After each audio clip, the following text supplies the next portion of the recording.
Assalamualaikum warahmatullahi wabarakatuh.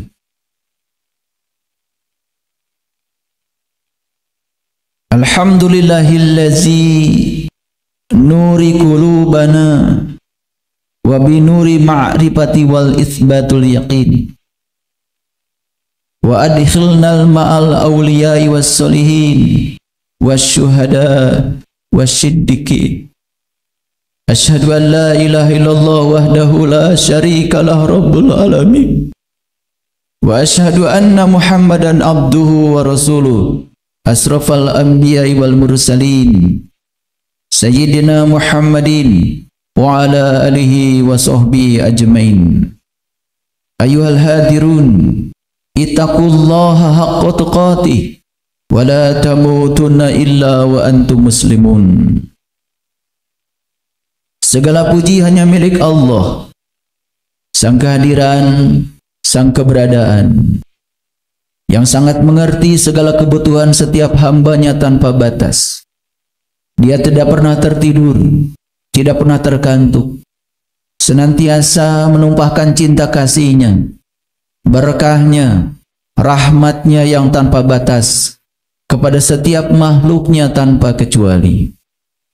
Oleh karenanya, sepantasnya di awal khutbah ini, mari kita mengakui semua keagungannya, mengakui semua kebesarannya. Dia adalah Allah yang maha besar cinta kasihnya, maha besar kebijaksanaannya, maha besar kasih sayangnya, maha besar visi dan misinya, maha besar rencana-rencananya. Sudah sepantasnya kita semua berserah diri kepadanya, memujinya tanpa henti dengan membaca hamdalah. Alhamdulillahi rabbil alamin. Para sahabatku yang budiman, sadarilah bahwa selama kita hidup di alam dunia ini, ada satu bagian dari diri kita yang sangat kecil, sangat sempit dan terbatas, tetapi yang kecil itu selalu mengendalikan diri kita. Dan bagian yang kecil dari diri kita itu bernama ego. Ego dibentuk oleh pengalaman, ego dibentuk oleh luka lama, dan ego selalu butuh untuk diakui. Sehingga ego selalu membutuhkan rasa aman. Aman menurut ego berarti mengendalikan segala sesuatu dan harus sesuai dengan ambisi ego. Lalu ego merasa puas ketika mencapainya. Jika segala sesuatu sesuai skenario ego, maka ego akan merasa berhasil, bahkan ego merasa superior. Akan tetapi ketika hidup mengambil langkah dan arah yang berbeda dan menyimpang dari harapan ego, maka ego akan memberikan label gagal, terhina, tidak cukup. Lalu ego akan merasa frustrasi dan menolak kenyataan yang terjadi.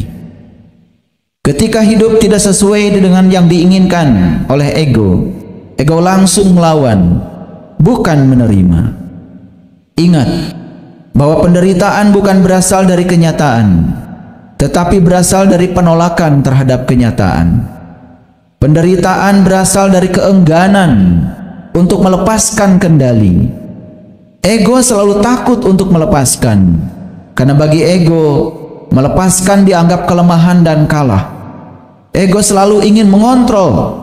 Ego tidak akan pernah menyadari bahwa hidup itu memiliki ritmenya sendiri, memiliki misterinya sendiri, dan diliputi oleh ketidakpastian.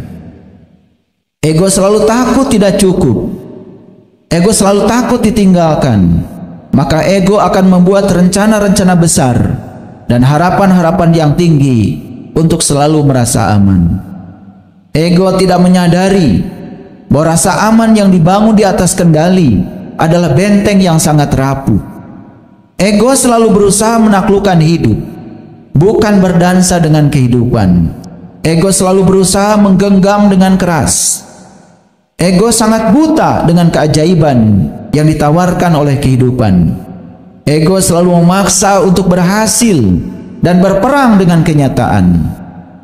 Ilusi ketakutan yang dibangun oleh ego selalu menciptakan kendali, sehingga tidak siap untuk merangkul ketidakpastian.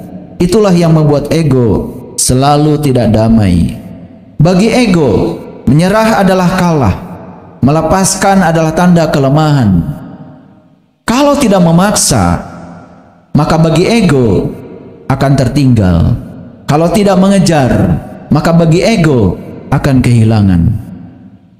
Menyadari permainan ego adalah awal pembebasan. Menyadari permainan ego adalah awal dari kedamaian batin. Kalau kita ingin bebas, ingin mengalami kedamaian batin, marilah kita pahami bagaimana ego bermain.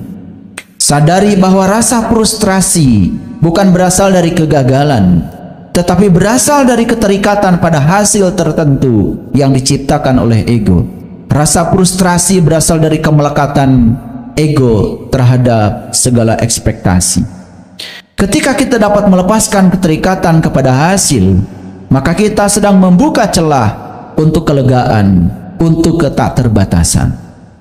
Dalam Quran surat Al-Imran ayat 102 Allah berfirman, A'udzubillahi minasyaitonirrajim. Bismillahirrahmanirrahim. Ya ayyuhallazina amanu taqullaha haqqa tuqatih wala tamutunna illa wa antum muslimun.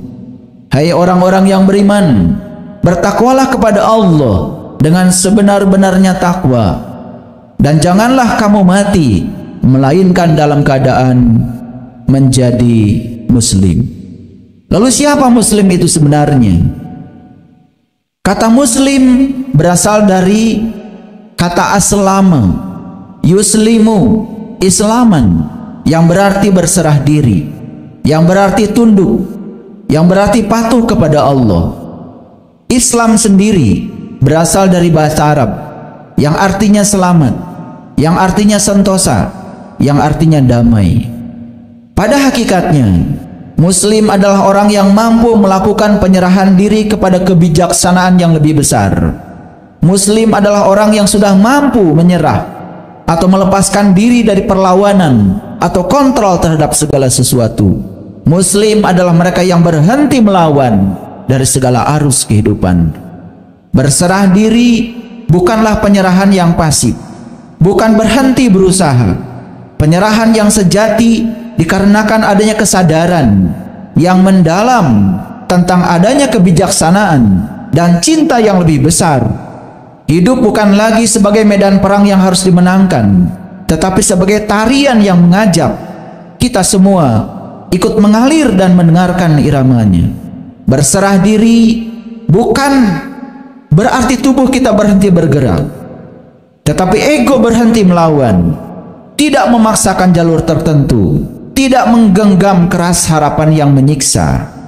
Berserah diri yang sejati itu berarti kita tidak lagi menuntut agar kehidupan memberikan yang kita inginkan, tetapi menerima yang dibutuhkan.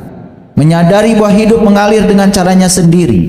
Hidup bukan tentang mengejar, tetapi hidup adalah tentang mengizinkan. Berserah diri berarti kita belajar berjalan bersama kehidupan. Berserah diri berarti bukan melawan kehidupan. Berserah diri artinya bahwa kita melepaskan dengan sadar tanpa kehilangan kendali.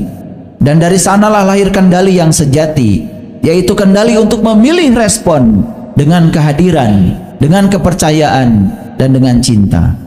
Berserah diri adalah membuka ruang untuk hidup, berbicara, dan membimbing ke arah yang sebenarnya.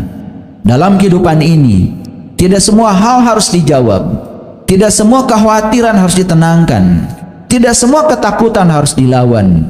Yang dibutuhkan dalam hidup ini hanya diam dan membuka diri. Bukan untuk menemukan jalan keluar, tetapi hanya menyadari bahwa kita tidak sendirian.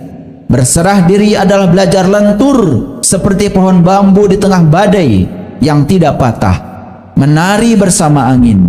Berserah diri bukan berarti menyerah pada dunia, tetapi menyerah pada aliran semesta yang jauh lebih bijaksana daripada ego yang terbatas.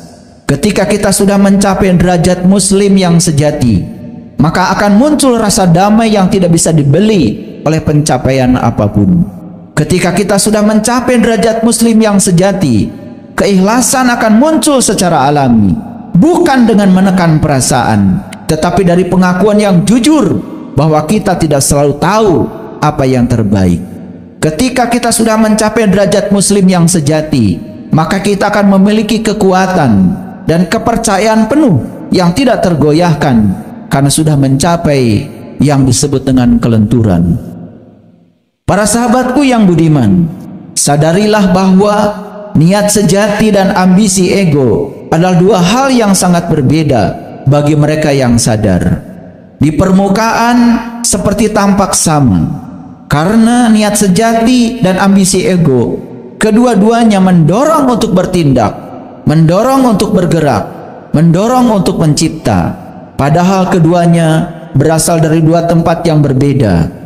Ambisi ego berasal dari tempat yang bising, dari rasa kekurangan, rasa ingin lebih cepat, ingin lebih tinggi, ingin lebih diakui, terburu-buru, harus mencapainya, takut gagal, lahir dari kecemasan, takut kehilangan peluang, takut tidak cukup baik, membutuhkan hasil sebagai validasi. Tanpa hasil, maka ego akan merasa hampa. Sedangkan niat sejati berasal dari tempat yang hening, berasal dari tempat yang utuh dan dalam. Hadir bukan mengambil, tetapi hadir adalah mengalir. Niat sejati hadir sepenuhnya dan terbuka terhadap segala kemungkinan.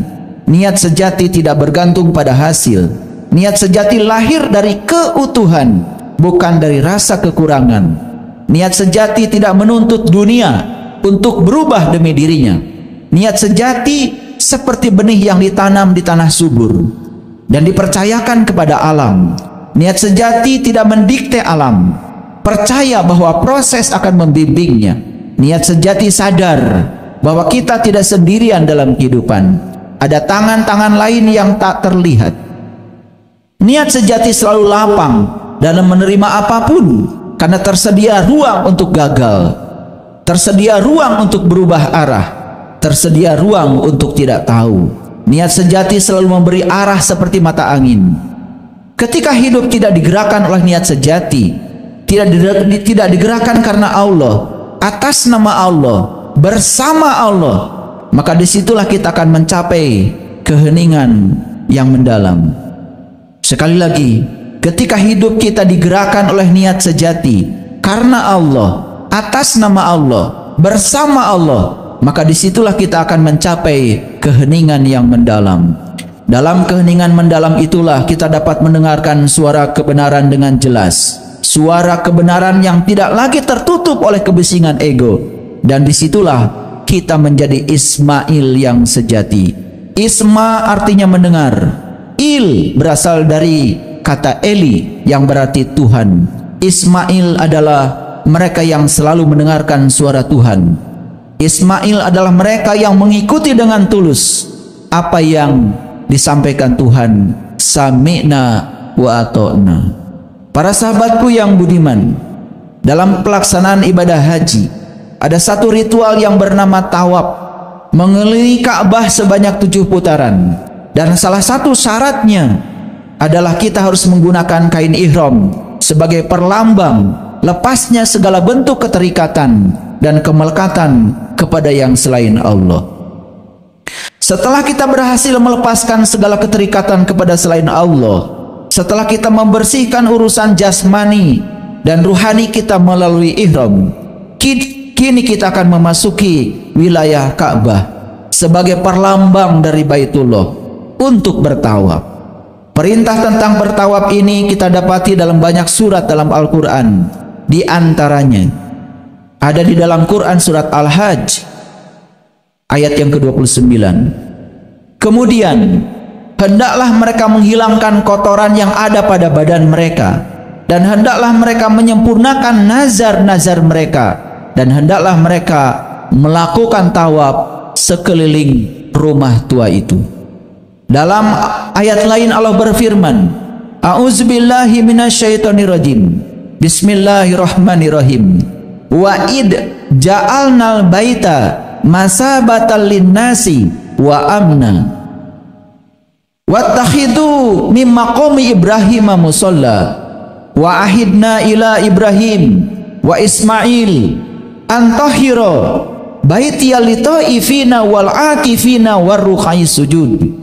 Dan ingatlah ketika kami menjadikan rumah itu tempat berkumpul bagi manusia dan tempat yang aman, dan jadikanlah makam Ibrahim sebagai tempat solat. Dan telah kami perintahkan kepada Ibrahim dan Ismail, bersihkanlah rumahku untuk orang yang tawaf, yang itikaf, yang ruku, dan yang sujud. Quran Surat Al-Baqarah ayat 125. Sebagaimana yang sering saya uraikan, bahwa Baitullah itu ada dua, satu yang bersifat syariat dan yang lain bersifat hakikat, satu yang simbolik dan satu lagi yang sebenarnya, satu yang kiasan dan satu lagi yang sesungguhnya. Baitullah yang bersifat syariat adanya di Mekah sana, sedangkan Baitullah yang bersifat hakikat ada bersama kita, lebih dekat kepada kita melebihi dekatnya urat nadi leher kita. Begitu kata Al-Quran. Untuk kesempurnaan iman kita, maka kita harus mengenal dan mengunjungi kedua-duanya. Saya memahami bahwa perjalanan tawaf adalah cerminan dari perjalanan hidup kita. Kita harus menjalani hidup sebagaimana kita menjalani tawaf. Kita memulai tawaf dari sebuah garis yang ditarik lurus dari tempat di mana Hajar Aswad diletakkan dalam sudut Ka'bah. Ketika saya diizinkan oleh Allah untuk dapat menghampiri Hajar Aswad, ketika saya melihat figurannya Hajar Aswad, ingatan saya sejenak dibawa oleh Allah untuk mengingat prosesi kelahiran saya ke alam dunia ini. Yang terbayang di hadapan wajah saya saat itu adalah ibu saya ketika sedang bersusah payah melahirkan saya. Yang terbayang oleh saya adalah istri saya ketika sedang melahirkan anak-anak saya. Dengan susah payah, sebagaimana yang digambarkan Allah dalam Al-Quran Surat Al-Ahqaf ayat 15. Kami perintahkan kepada manusia supaya berbuat baik kepada kedua orang tuanya. Ibunya mengandungnya dengan susah payah dan melahirkannya dengan susah payah pula. Mengandungnya sampai menyapinya adalah 30 bulan. Sehingga apabila dia telah dewasa dan umurnya telah sampai 40 tahun, ia berdoa, "Ya Tuhanku, tunjukilah aku untuk mensyukuri nikmat Engkau yang telah Engkau berikan kepadaku dan kepada kedua orang tuaku, dan supaya aku dapat berbuat amal soleh yang Engkau ridhoi. Berilah kebaikan kepadaku dan kepada anak cucuku. Sesungguhnya aku bertobat kepada Engkau, dan sesungguhnya aku termasuk orang-orang yang berserah diri." Quran Surat 46 ayat 15. Dalam ayat lain Allah berfirman, "Wa wasainal insana biwalidayhi hamalathu ummuhu wahnan ala wahnin wa fisaluhu fi amaini anishkurli wali walidaika ilayal masyir." Dan kami perintahkan kepada manusia untuk berbuat baik kepada kedua orang tuanya. Ibunya telah mengandungnya dalam keadaan lemah yang bertambah-tambah dan menyapinya dalam 2 tahun. Bersyukurlah kepadaku dan kepada kedua orang tuamu, hanya kepadakulah kalian akan kembali. Quran Surah Luqman ayat 14. Perjalanan tawaf dari Hajar Aswad melambangkan prosesi kelahiran kita. Dari situlah jasmani kita berasal. Keadaan kita saat itu dalam keadaan suci, maka kita harus pulang ke kampung asal kita pun dalam keadaan suci. Jika kita terus mengotori tubuh kita, mengotori diri sejati kita dengan debu-debu duniawi, maka niscaya kita tidak akan bisa kembali ke kampung asal sejati kita. Hajar Aswad adalah titik asal kehidupan kita, sekaligus titik akhir. Berasal dari satu titik dan berakhir di titik yang sama. Inilah refleksi dari kalimat Inna lillahi wa inna ilaihi rajiun. Kesadaran tawab yang semacam inilah yang akan mengubah para tamu Allah di rumahnya. Kesadaran tawab yang seperti inilah yang akan membangkitkan kesadaran spiritual. Kesadaran tawab yang semacam inilah yang akan mengantarkan kita kepada Sidratil Muntaha, puncaknya kesadaran. Setelah kita berhasil mencicipi nikmatnya pengalaman spiritual di Hajar Aswad, kita berjalan ke Multajam. Multajam itu artinya adalah komitmen. Kita harus memiliki komitmen pada diri kita sendiri untuk selalu menjaga kesucian diri kita.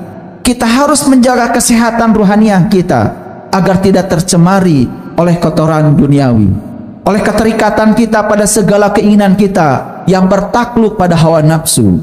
Kita harus menjaga kesucian kelahiran kita, menjaga janji kita dengan Allah agar kita selalu mengalir bersama keinginannya, agar kita selalu menyerahkan diri kita kepadanya, agar kita selalu membiarkan hidup kita digunakan olehnya untuk memenuhi tujuannya. Kita tak boleh menciptakan tujuan hidup berdasarkan persepsi kita sendiri, karena jauh sebelum kita diciptakan, tujuan tentang penciptaan diri kita telah dibuat oleh Sang Maha Pencipta.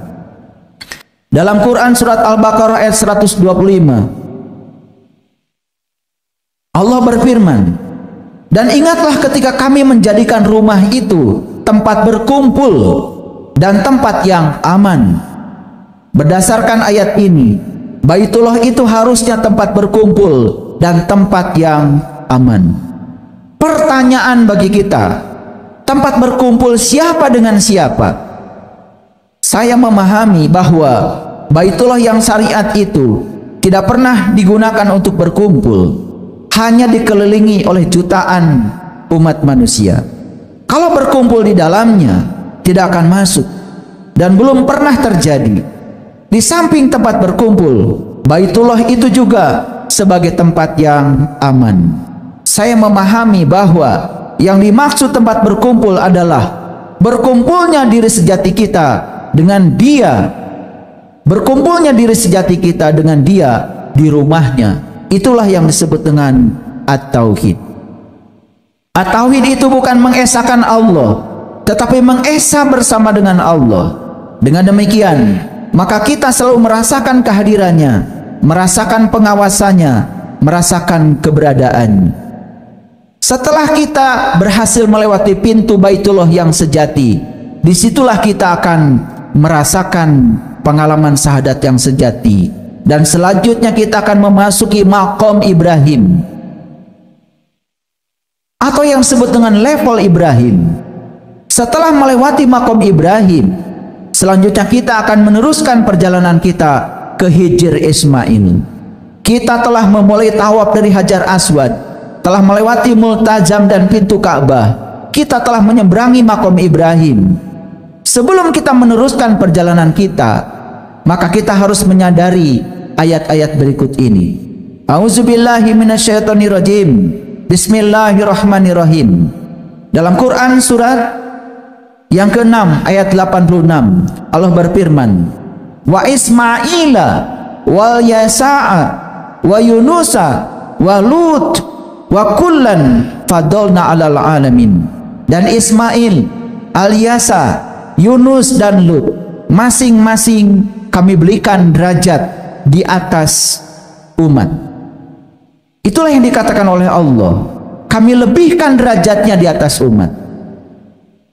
Dan Ismail, Al-Yasa, Yunus dan Lut, masing-masing kami lebihkan derajatnya di atas umat.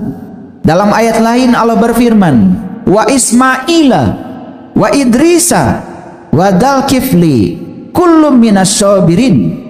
Dan Ismail, Idris, Zulkifli, semua mereka itu termasuk orang-orang yang sabar. Quran surat 21 ayat 85. Dalam ayat lain Allah berfirman, "Wazkur fil kitabi Ismaila innahu kana shadiqal wa'di wa kana rasulan nabiyya." Dan ceritakanlah kisah Ismail dalam Al-Quran. Sesungguhnya ia adalah seorang yang benar janjinya, dan dia adalah seorang rasul sekaligus seorang nabi. Dalam Quran surat An-Nisa ayat 163 Allah berfirman, "Sesungguhnya kami telah memberikan wahyu kepadamu sebagaimana kami telah memberikan wahyu kepada Nuh dan kepada nabi-nabi yang kemudiannya. Dan kami telah memberikan wahyu kepada Ibrahim, Ismail, Ishak, Yakub dan anak cucunya, Isa, Ayub, Yunus, Harun dan Sulaiman. Dan kami berikan Zabur kepada Daud." Dari rangkaian ayat-ayat di atas, kita mendapatkan pemahaman tentang profil Ismail. Beliau adalah seorang nabi dan rasul yang mendapatkan pengakuan dari Allah sebagai kami lebihkan derajatnya di atas umat. Kami telah memberikan wahyu kepada Ibrahim, Ismail, Ishak, Yakub dan anak cucunya, Isa, Ayub, Yunus, Harun dan Sulaiman, termasuk orang-orang yang paling baik, dan seterusnya dalam banyak ayat dalam Al-Quran. Di samping itu, yang sangat saya kenal dari Nabi Ismail adalah beliau termasuk orang yang sangat pasrah kepada Allah. Hal ini telah dibuktikan dalam peristiwa kurban. Demi cintanya kepada Allah, maka ia rela berkurban untuk yang dicintainya. Dia mengorbankan jiwa dan raganya untuk yang dicintainya. Jika dalam perjalanan tawaf kita telah sampai di Hijr Ismail, maka kesadaran yang harusnya muncul setelah melewati etapa ini adalah kesadaran Ismail. Indikator kesadaran Ismail yang harus muncul dari kita adalah sebagaimana yang kita dapatkan dari serangkaian ayat-ayat di atas. Ismail adalah manusia yang dilebihkan oleh Allah, bukan karena berkolusi dengan Allah. Dia dilebihkan oleh Allah karena ia memang memiliki kelebihan dibandingkan umat yang lain. Dia lebih bersabar, dia tidak pernah ingkar janji, dia lebih peduli, dia lebih mencintai Allah melebihi cintanya kepada yang lain. Dia mampu menerima wahyu dari Allah karena kebeningan kolbunya. Dia mampu beresonansi dengan frekuensi ilahi sehingga dapat menangkap getaran-getaran ilahi, dapat mendengarkan suara Tuhan dan mentaatinya. Banyak di antara kita yang telah bertawaf berkali-kali sampai kita tak dapat menghitungnya. Entah sudah berapa kali kita melewati Hijr Ismail, tetapi kesadaran kita tetap di situ-situ saja. Kesadaran kita tetap tidak meningkat. Kita hanya mendapatkan kelelahan tubuh saja ketika kita berputar mengelilingi Ka'bah. Kita hanya bangga dan takjub pada diri kita, pada diri kita sendiri, karena kita telah bertawaf, karena kita telah menunaikan haji. Bahkan kita merasa jengkel ketika orang di sekitar kita lupa memanggil kita dengan sebutan haji. Kadang kita marah. Kita berada di sebuah keramaian, sementara orang-orang tidak menyapa kita Bapak Haji. Kita sangat bangga dengan gelar haji, yang kita sendiri memberinya gelar itu di depan nama kita. Entahlah, mungkin Allah mentertawakan kelakuan kita, mentertawakan sifat kekanak-kanakan kita, yang lebih mementingkan sanjungan, gelar, kehormatan, dan segala kesenangan hawa nafsu kita. Kita selalu mengaku haji, sementara Allah belum tentu mengakui kita sebagai haji. Betapa sombongnya diri kita. Para sahabatku yang budiman, Ismail adalah seorang penyabar. Dia adalah orang yang sabar atas segala takdir Allah yang menimpa dirinya. Dia selalu yakin bahwa apa yang menimpa dirinya adalah pilihan Allah yang terbaik bagi dirinya. Sementara kita sudah berkali-kali tawaf, kesabaran kita tidak pernah meningkat. Kita terkadang cengeng, gampang mengeluh, tergesa-gesa dalam menilai, sangat reaktif dan tidak responsif, gampang membalas, gampang terkena isu, gampang dihasut, tidak peka terhadap kesalahan kita sendiri. Kita hanya peka terhadap kesalahan dan aib orang lain. suka menilai, suka menghakimi orang lain, sering mudah kehilangan kendali, gampang marah, dan banyak lagi sifat buruk kita yang tak mungkin disebutkan satu persatu di sini karena terlalu banyaknya. Mari kita bertanya pada diri kita, apa yang menyebabkan tawab kita tidak meningkatkan kesadaran kita itu? Ismail adalah seorang yang diakui Allah akan komitmennya pada janji. Sementara kita gampang sekali mengingkari janji. Kita sering tak menepati janji pada diri kita sendiri dan orang lain. Kita masih jauh dari profil Ismail. Kita baru berputar mengelilingi Ka'bah. Kita belum tawaf dalam hidup kita. Kita belum haji, tetapi kita baru mengaku haji. Betapa hampanya diri kita. Mari kita mencoba melihat perjalanan kita ke belakang. Kita mencoba merunungi diri kita dan apa yang telah terjadi pada diri kita. Oh, kita baru menyadarinya. Ketika kita mencium Hajar Aswad, kita hanya mencium tanpa menghayati apa sesungguhnya yang kita lakukan. Ketika kita berdoa di multazam, kita malah sibuk menghadapkan wajah batin kita terhadap segala permohonan kita. Ketika kita berada di multazam, kita tidak menghadapkan wajah batin kita kepada Allah. Karena kita memang tidak berupaya menemuinya di dalam diri kita. Ketika kita melewati pintu Ka'bah, kita benar-benar hanya numpang lewat. Kita tak mengerti sama sekali dengan tujuan perjalanan tawaf kita. Kita mengira pintu Baitullah yang harus kita masuki adalah pintu Ka'bah yang ada di Mekah sana. Kita baru menyadari bahwa sesungguhnya pintu Ka'bah yang di Mekah sana hanyalah simbolik. Kita baru menyadari bahwa kita harus menemukan pintu Baitullah yang sesungguhnya, yang lebih dekat kepada kita, melampaui dekatnya urat leher kita. Ketika kita melewati makom Ibrahim, malah kita sibuk dengan segala permohonan duniawi kita. Subhanallah. Kita baru mengerti bahwa sesungguhnya perjalanan tawaf kita adalah cerminan dari perjalanan hidup kita. Kita semestinya hidup sebagaimana kita tawaf. Seharusnya sekarang kita telah memiliki dan mencapai kesadaran Hajar Aswad, kesadaran multajam, kesadaran pintu Ka'bah, dan kesadaran Hijr Ismail. Kita telah kehilangan banyak waktu dan uang. Kita telah banyak kehilangan energi. Kita baru menyadari betapa tidak berartinya semua ritual ibadah yang kita lakukan bila kita tidak melakukannya dengan ruh ibadah. Ternyata tidak banyak orang yang dapat membimbing kita tentang ruh ibadah ini. Kita telah bertemu dengan banyak orang yang menawarkan jasanya sebagai seorang ahli yang dapat membawa kita akan pengalaman rasa. Ternyata semua itu tidak terbukti. Kebanyakan orang yang kita temui hanya pandai berbicara tentang agama, tetapi kebanyakan mereka belum mencicipi rasanya agama.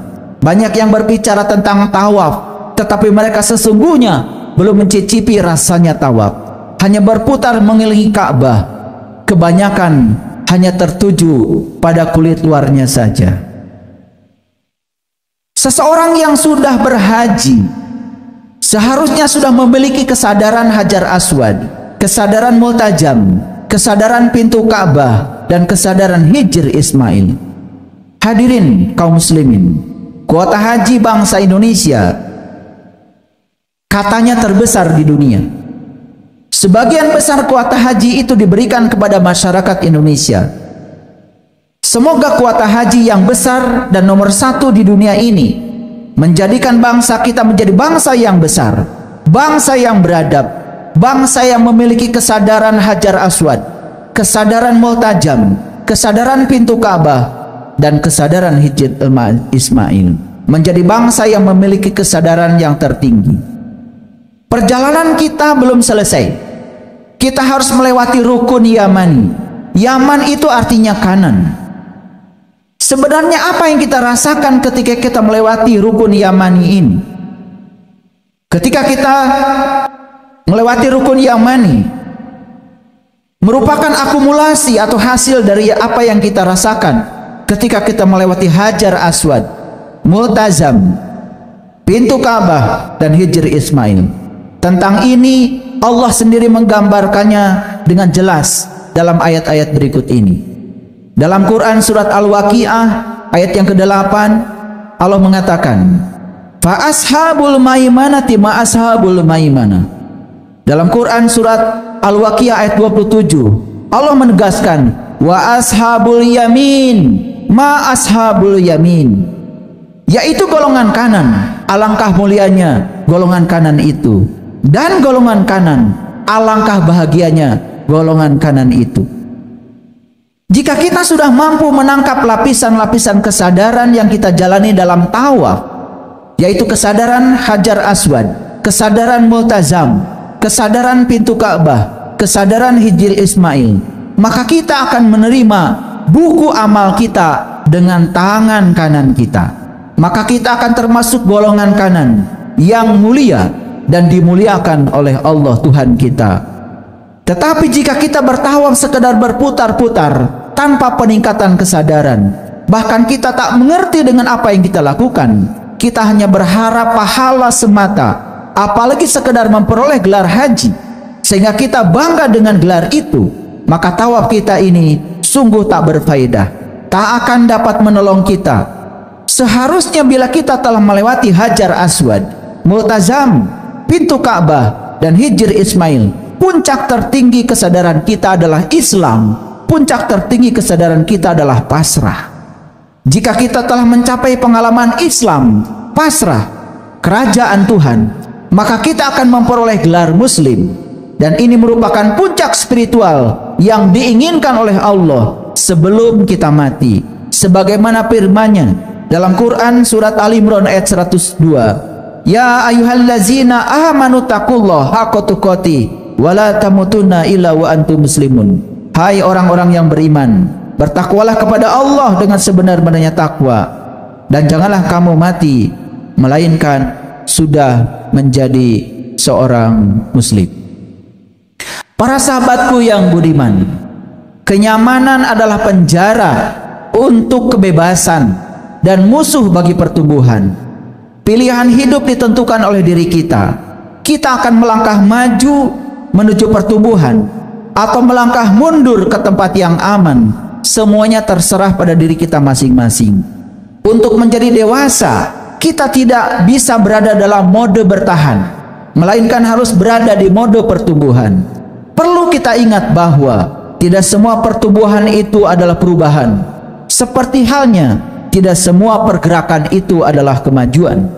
Alam telah mengajarkan dengan jujur kepada kita bahwa dengan pertumbuhan, maka kecerdasan intelektual kita, kecerdasan emosional kita, kecerdasan spiritual kita akan datang secara alami. Semua kecerdasan itu diperlukan untuk meningkatkan kapasitas terhadap rasa sakit, dan hanya dengan tingkat kesadaran yang tertinggi, penderitaan akan mencapai titik yang terendah. Hanya ada dua hukum besar dalam kehidupan ini, pertumbuhan atau kemerosotan. Kalau sesuatu tidak lagi bertumbuh, cepat atau lambat ia akan mati. Pertumbuhan adalah satu-satunya saksi dalam kehidupan. Pertumbuhan kebijaksanaan dapat diukur dengan tepat ketika meredaknya sifat-sifat jahat pada diri kita. Kita tahu bahwa penuaan tidak hanya berarti pelapukan, tetapi sesungguhnya adalah pertumbuhan. Pertumbuhan pribadi bukanlah masalah mempelajari informasi baru, tetapi melupakan batas-batas yang lama. Hadirin kaum muslimin, hidup adalah proses yang berkelanjutan untuk memilih antara keamanan dan risiko. Yang memilih keamanan biasanya karena takut dan membutuhkan pertahanan, dan yang memilih risiko biasanya karena demi kemajuan dan pertumbuhan. Kesalahan abadi umat manusia adalah hanya menetapkan cita-cita pada apa yang dapat dicapai. Ada kalanya Tuhan menenangkan badai, ada kalanya Dia membiarkan badai mengamuk, tetapi Dia hadir untuk menenangkan kita. Allah dapat memberikan limpahan berkah di tengah ancaman badai kemalangan. Allah tidak selalu menjanjikan perjalanan yang tenang, tetapi pendaratan yang aman. Kita seharusnya membangun jembatan, bukan membangun tembok. Kita akan kesepian jika membangun tembok, tetapi kita tidak akan kesepian ketika membangun jembatan. Sadarilah bahwa kita akan dapat meraih jauh lebih banyak saat 1 jam bersama Allah daripada seumur hidup tanpa Dia. Ingatlah bahwa kita tidak akan mencapai garis finish bila kita tidak mau meninggalkan garis start. Belajar untuk mengalah adalah langkah pertama untuk menjadi pemenang. Doa adalah alat yang tak terlihat, yang berguna bagi dunia yang tak terlihat. Harapkanlah yang hal-hal besar dari Allah. Usahakan hal-hal besar bagi Allah. Jangan meminta kepada Allah apa yang menurut kita baik, tetapi mintalah kepadanya apa yang menurut Dia baik bagi kita. Kedamaian bukanlah ketidakhadiran masalah. Kedamaian adalah selalu merasakan kehadiran Allah sebagai sang kehadiran, sang keberadaan di setiap ruang dan waktu. Kesempatan terbaik adalah melakukan hal baik untuk orang lain. Penderitaan membuat sebagian orang jatuh, tetapi sebagian orang lagi menggunakannya sebagai tangga untuk menuju keberhasilan. Perilaku baik menghasilkan senyuman, senyuman menghasilkan sahabat, sahabat lebih baik dari kekayaan. Satu-satunya persiapan terbaik untuk hari esok adalah menggunakan hari ini dengan sebaik-baiknya. Segala kebaikan akan datang kepada seseorang yang tidak duduk diam saat menunggu. Orang yang menjadi sumber berkah bagi kehidupan orang lain tidak akan menyimpan berkah itu hanya untuk dirinya sendiri. Orang yang menyadari bahwa hidup atau mati adalah milik Allah, maka jika ia hidup, hidup untuk Allah. Dan jika ia mati, mati untuk Allah. Sadarilah bahwa waktu adalah milik Allah.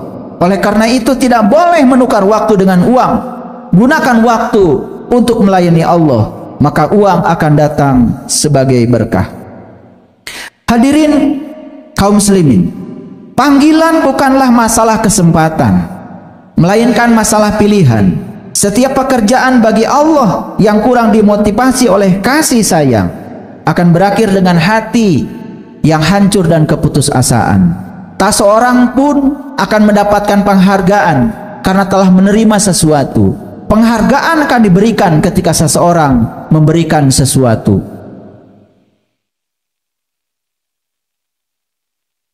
Tak ada yang abadi, bahkan penderitaan sekalipun. Bersyukur adalah hal yang paling mahal hari ini. Tidak semua orang mampu membelinya. Jadilah kaya dalam spiritualitas dan kebijaksanaan, maka sisanya akan mengikuti. Jangan pernah berhenti, bahkan jika tidak ada peluang untuk menang.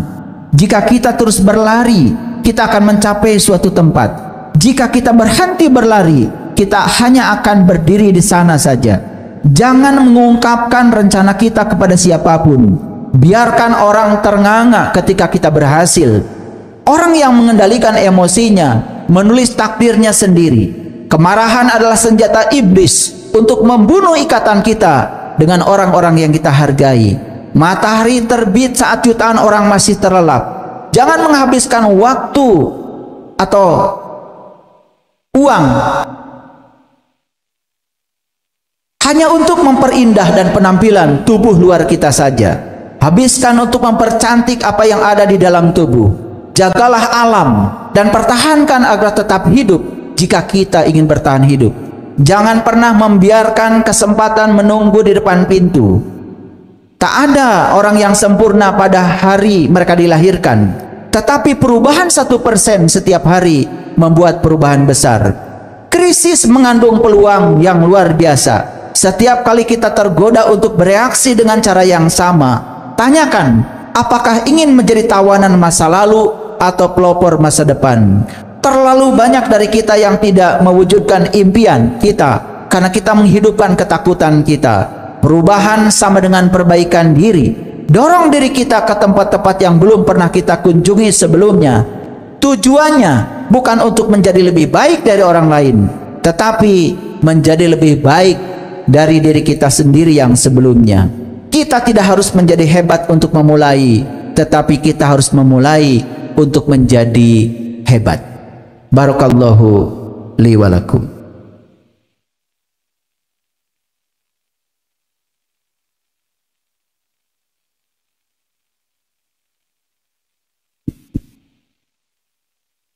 Alhamdulillahillazi binuri jamalihi adha'a qulubal arifin wa bihaibati jalalihi ahraqa qu'adal asikin wa ammara silal wasilin.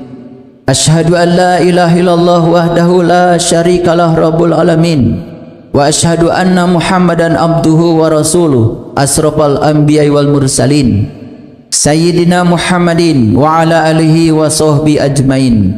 Ayyuhal hadirun, ittaqullaha haqqa tuqatih wa la tamutuna illa wa antum muslimun. Para sahabatku yang budiman, marilah kita heningkan cipta kita. Kita sadari sang pemilik kehidupan yang tinggal dalam diri kita.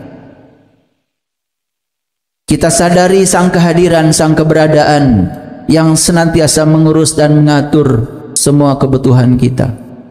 Dia tidak pernah mengikuti segala keinginan kita, karena yang kita inginkan itu lahir dari ketidaktahuan kita. Tapi dia sangat tahu yang terbaik bagi kita. Dia sangat tahu yang menyelamatkan diri kita. Namun ego kita, ketergesaan kita, keterburu-buruan kita senantiasa menghakimi dia, seolah-olah dia tidak tahu apa yang terbaik bagi kita. Dalam keheningan batin kita yang terdalam, marilah kita sadari dan kita akui betapa besarnya cinta kasih Allah kepada kita. Allahu Akbar,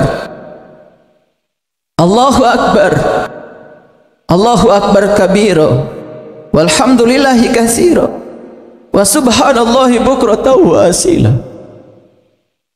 La ilaha illallah wallahu akbar, Allahu akbar walillahil hamd. Allah yang maha besar dan dia maha besar cinta kasihnya, maha besar rencananya, maha besar visi dan misinya, maha besar segala pengetahuannya, maha besar segala sang wajibul wujudnya, maha besar segala kebijaksanaan. Ya Allah ya Rabbana, mulai detik ini kami datang untuk berserah diri sepenuhnya kepadamu. Berserah diri bukan karena keputusasaan, berserah diri bukan karena kami merasa kekurangan, tapi berserah diri karena kami percaya akan kebijaksanaan-Mu, percaya akan kemahabesaran-Mu, percaya akan kemahasucian-Mu, percaya akan cinta kasih-Mu. Maafkan ya Allah jika selama ini aku mengatur-ngatur-Mu seolah aku yang paling tahu yang terbaik bagi diriku.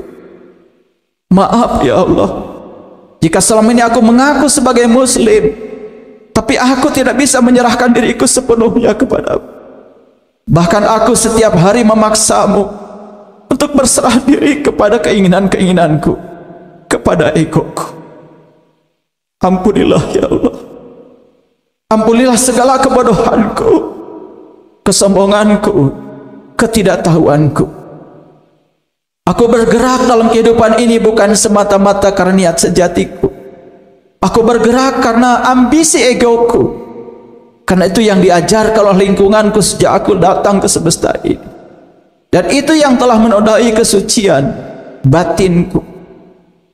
Begitu banyak sampah-sampah yang ada di dalam alam bawah sadarku yang telah menjadi benih realitas dalam kehidupanku. Ya Allah ya Rabbana, izinkan aku kembali pulang kepadamu, kembali pulang ke dalam pangkuanmu, kembali pulang ke dalam rangkulanmu, kembali pulang ke dalam inti terdalam diriku, kembali pulang ke dalam kesadaran tertinggiku, kembali pulang ke dalam keheningan diriku, kembali pulang ke ruang keabadian yang ada dalam diriku. Seburuk apapun kotoran yang melekat dalam jiwaku, aku hanya percaya kemahsucian-Mu lah yang dapat melunturkan semua kotoran yang melekat dalam diriku.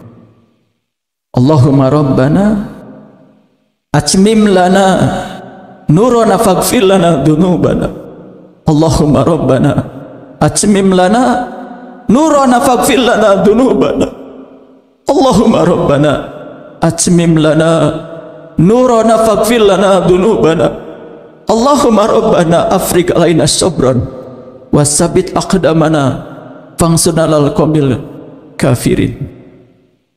Allahumma rabbana amanna bima anzalta wa taba'na rasulah faktubna ma'asyahidin. Faktubna ma'asyahidin. Faktubna ma'asyahidin. Ya Allah, izinkan kami menjadi orang-orang yang selalu menyaksikan kebesaran-Mu pada diri kami. Izinkan kami menjadi ulul albab-Mu, orang yang selalu mengingat-Mu dalam keadaan berdiri, duduk dan berbaring. Jangan biarkan diri kami menjadi orang yang bodoh, yang lalai dan lengah, yang membuat diri kami menjadi celaka karena perbuatan diri kami sendiri. Allahumma rabbana atina fid dunya hasanah wa fil akhirati hasanah wa qina azabannar. Wa qina azabannar wa qina azabannar wa adkhilnal jannata ma'al abrar ya aziz ya ghafar ya rabbal alamin. Subhana rabbika rabbil izzati amma yasifun wa salamun alal mursalin walhamdulillahi rabbil alamin. Terima kasih. Assalamualaikum warahmatullahi wabarakatuh.